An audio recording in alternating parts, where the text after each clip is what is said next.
back by popular demand, is Christopher Russo. Thank you so much for coming back on. Appreciate your time. Hello, Suzy. How are you today? Things good? I'm so good. I'm better for you being here. So thanks again. I mean, I really appreciate it as always. Let's get right into it. Does Jason Tatum have the chip? Does he have what it takes to be clutch and lead his team to a championship? Well, he's got a lot of good players with him. So, I mean, he can maybe have an off day and somebody can pick up the slack. They are the prohibitive favorites. They should beat Indiana. Pacers, who play better than Miami and Cleveland did, probably win a home game, which is what the Heat and the Cavs didn't do. But you got to like the Celtics in 6. Minnesota-Dallas is a very hard series. I think that's going right down to a 7th game. Irving and Doncic, I like the offense, but I love Minnesota's defense. Tricky to call, but the Celtics should be favored against them with the home court. I would be surprised right now. Now, Denver would have been different, but you have to think the Celtics will win these next 2 series and probably not have to play a game 7. So, does Tatum have to be great to do that? No. They have his good games. They have the occasional bad one, but they're not playing a dominant team. Steph Curry is not on the other side. They got Porzingis. He's got Jaylen Brown. He's got a lot of players. I would be their win. He won't necessarily be great. And the Celtics will probably win these next 2 series without playing a game 7. Who's got the advantage, though, if you look at Rick Carlisle or Joe Mazzulla? Who's the better coach there? Carlisle. I mean, Mazzulla, I'm not in love with. They shoot way too many threes. They're sloppy at home. Last year lost to Miami, which was terrible. Carlisle's a big coach. He's won a championship. Now, listen, Indiana, I don't know how to read this win against the Knicks. Give them credit. They played great on Sunday. They shot 76% in the first quarter. I mean, they scored 1 million points. They played a great game. But the Knicks were unbelievably compromised with injury. So, I mean, it's got to be a little asterisk next to it. But Indiana's done a heck of a job. They've been lucky because obviously no Giannis, and 2 games were missed with Lillard in the Bucks series, and the Knicks were all banged up. But, it's not the Pacers' fault. They go out there and they beat the teams that's in front of them. But Carlisle gets the huge advantage. I mean, big advantage. And Carlisle did a good job, Suzy, in that last series because after game 5, he made sure that he told everybody how embarrassed he was with the Knicks' toughness, their loose ball ability, getting all those loose balls and rebounding. And the message got, they heard that message because in the next 2 games, they did a very good job in the intangible aspect of the game. Rebounding, loose balls, toughness. The Pacers were good in game 6 and 7. And Carlisle sent that message after game 5. So he gets the big advantage over the Celtic coach in this series. Christopher Russo joins us here on the Rich Eisen Show. Suzy Shuster in for Rich. Who's got more pressure to win on them a championship this year, the Dodgers or the Celtics? That's a good question. That's a very good question. I would say because Ohtani is not pitching, and they got him for a long period of time, and the Celtics are set up, and they've won 1 million championships, and they should win, I would probably say Boston. And baseball is very unpredictable in the postseason because the best team always doesn't win, which is why the postseason in baseball is great because there's no – look at the Diamondbacks last year, look at Texas, all those road wins. Boston is the best team. They should win. That's a very good one, Suzy, but I'll say the Celtics based on the idea that the best team usually wins the series and usually ends up prevailing in the NBA. So I'll say Boston. As for the Western, I'm intrigued with the Kyrie reinvention. I said to earlier in the show, it's kind of like he's got this Madonna-like ability to reinvent. Now he's Mr. Dependability in Dallas. What do you think about that situation of him and Doncic playing together and kind of Kyrie becoming this Kyrie 3.0? Yeah, done a very good job. And he played very well in the second half in game 6 against Oklahoma City. They're going to need his offense in this next series because you got to remember, you got to figure Doncic and Anthony Edwards are going to cancel each other out. And I think that Minnesota's offense could be a little shaky. They need Anthony Towns and Naz Reid to make threes, and Kyrie could score 40 any game. So I think that's the Mavericks' advantage in this series is, their offense in the backcourt. I could see Minnesota at times struggling to put the ball in the basket. Listen, I'm not a huge Irving fan, but he won a championship for Cleveland with LeBron with that jumper that he made in Game 7, an unbelievably tough shot. He's a great, great player. He's weird, but he's a great player.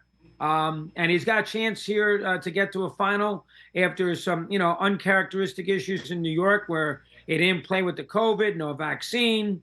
They lost with Durant and everything else. He was not good in Brooklyn. He got a second life, as you said, 3-0.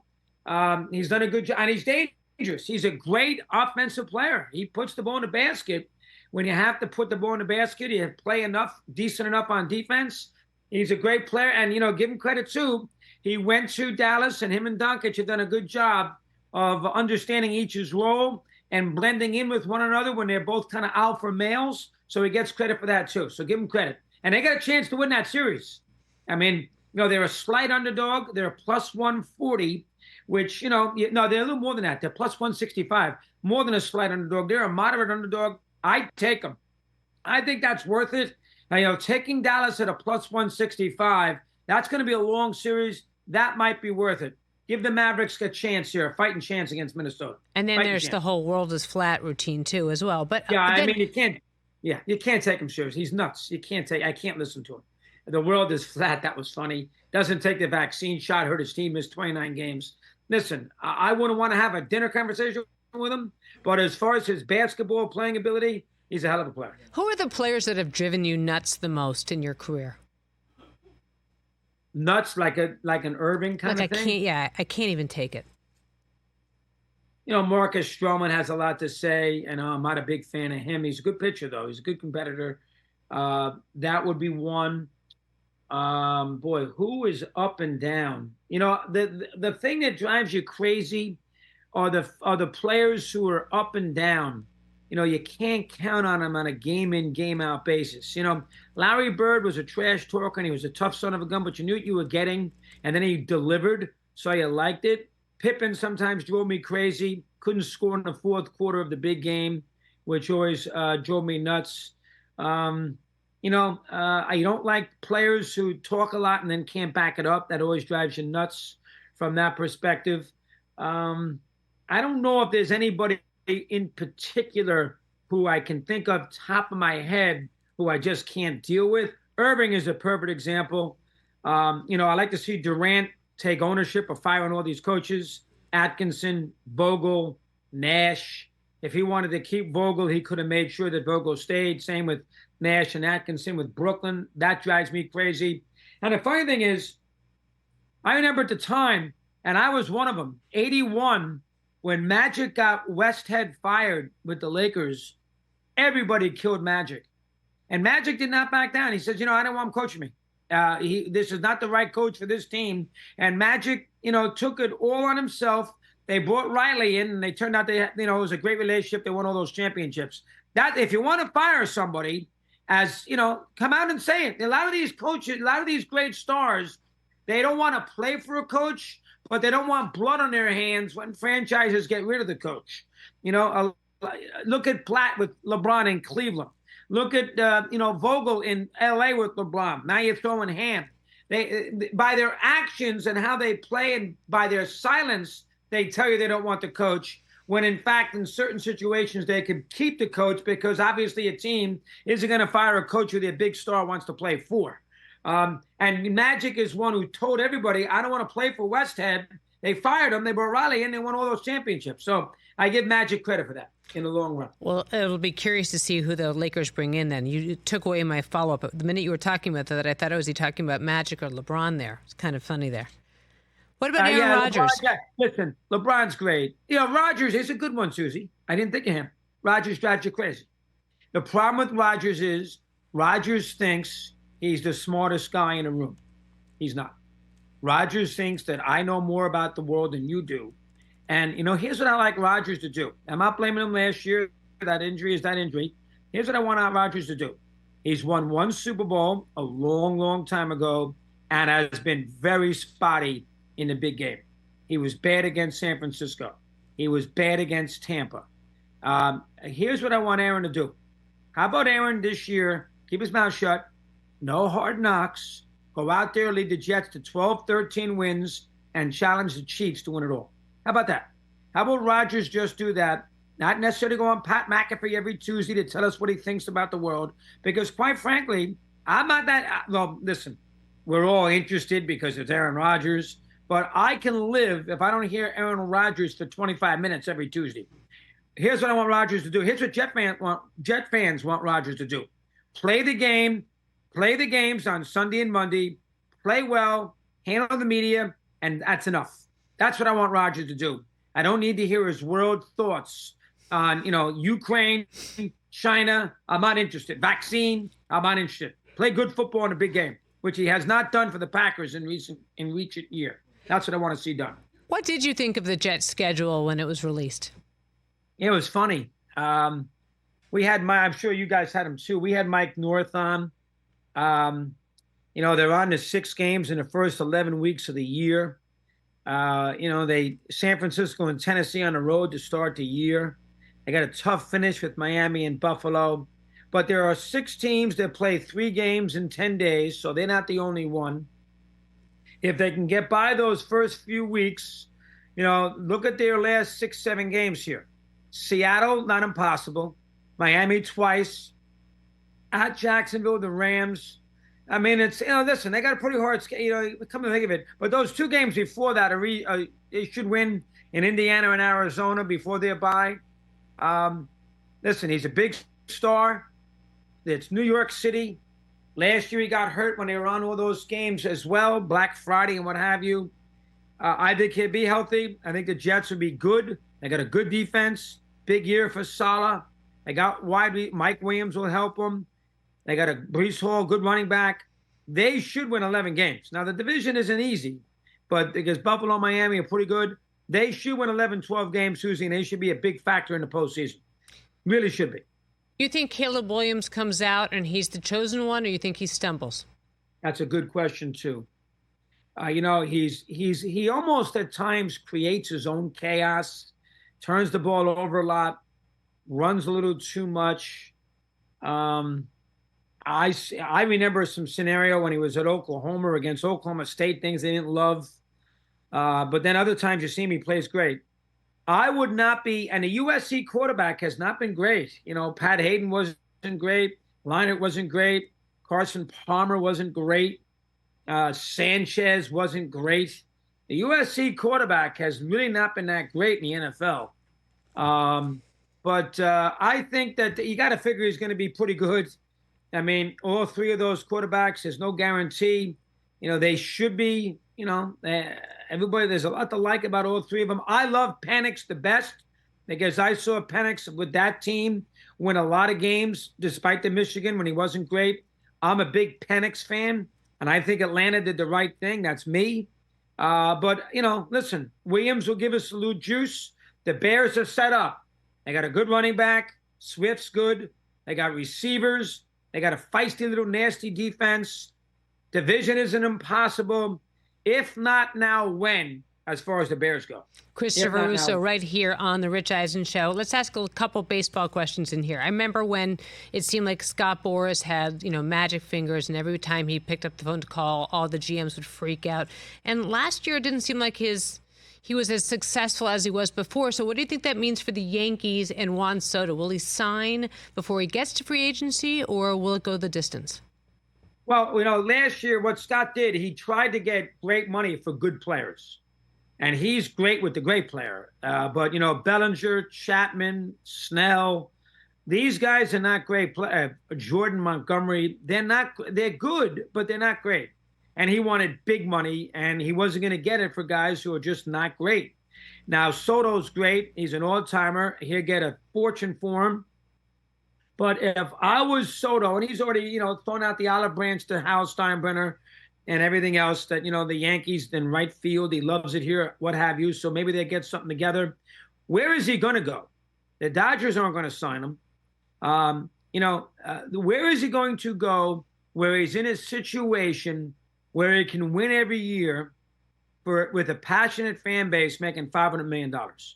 He can go to the Cubs, but they're not going to win every year. The Red Sox don't win every year. Cohen's owned the Mets for 5 years. They've won 1 playoff game. Where could he go where he knows on a year-to-year basis he's got a chance to be in a World Series. There's only one team. That's it. The Yankees and Dodgers. The Orioles aren't going to sign him. The Braves are not going to go in this direction, and the Phillies don't need him. So there's only one other team.